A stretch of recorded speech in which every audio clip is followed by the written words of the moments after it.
Alors c'est vous l'équipe des rebelles? Ces super sportifs vont mesurer leur force contre la force du vide. Oui, contre ce qui reste quand on retire l'air contenu dans un espace hermétique. 2 plaques d'acier, pas d'aimant entre les deux, rien du tout. Elles sont chacune attachées à une corde. Je vous laisse vérifier. On va aspirer la petite quantité d'air qui se trouve entre les deux avec cette pompe à vide. Il n'y aura absolument rien pour tenir ensemble les 2 plaques de métal. Elles sont pas attachées. Mais en aspirant la petite quantité d'air entre les deux, on a créé un vide. Ce que je vous demande, c'est de me dire à combien vous allez vous y mettre pour décoller ces 2 plaques. 2, ça suffira. Si on nous laisse faire tous les 2, ce sera vite vu. Il faudra au moins 4 mecs tellement ils sont faiblards. Non, il va falloir toute l'équipe. Combien de joueurs de hockey faudra-t-il pour séparer ces 2 plaques de métal? 2 joueurs? 4 joueurs? Les 10 joueurs? Ou alors l'équipe entière ne suffira pas? 3, 2, 1, séparez-les! Allez, allez, allez! Tirez, les gars! Allez les gars, tirez! Le vide semble dominer la situation. À 2, il n'y arrive pas. Ajoutons 2 hockeyeurs. Vous êtes prêts? Allez-y! Confronté à 4 sportifs, le vide ne semble pas plus impressionné. À 4, vous n'y arrivez pas. Regardez ça. Même 8 athlètes musclés et pleins d'énergie n'arrivent pas à séparer les 2 plaques. Bon. Toute l'équipe. 10 personnes.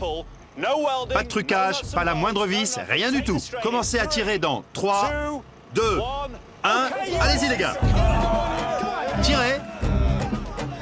Tirez. Tirez. 5, 4, 3, 2, 1.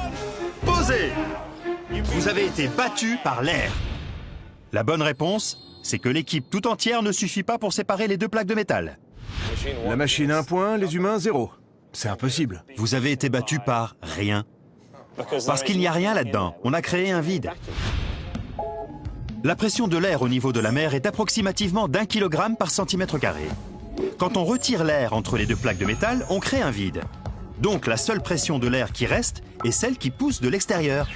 Et c'est suffisant pour maintenir les plaques de métal collées l'une à l'autre, malgré les efforts de nos athlètes. On essaye avec quelque chose d'un peu plus puissant? Ouais. D'accord. On est prêts? Le moment est venu de renoncer à la force humaine et de passer à la force mécanique. 2 puissants 4x4 relèvent le défi. Et j'ai un appareil qui va nous permettre de mesurer la force exacte nécessaire pour séparer les 2 plaques. On a quoi comme chiffre? 210 kilos. Séparer les 2 plaques. On est stable à 900 kilos. 900 kilos, continuez. 1000 kilos. Allez, mettez les 4 roues motrices. Décollez ces 2 plaques. Allez! On est à combien? 1600. 1600 kilos de force. C'est énorme, non?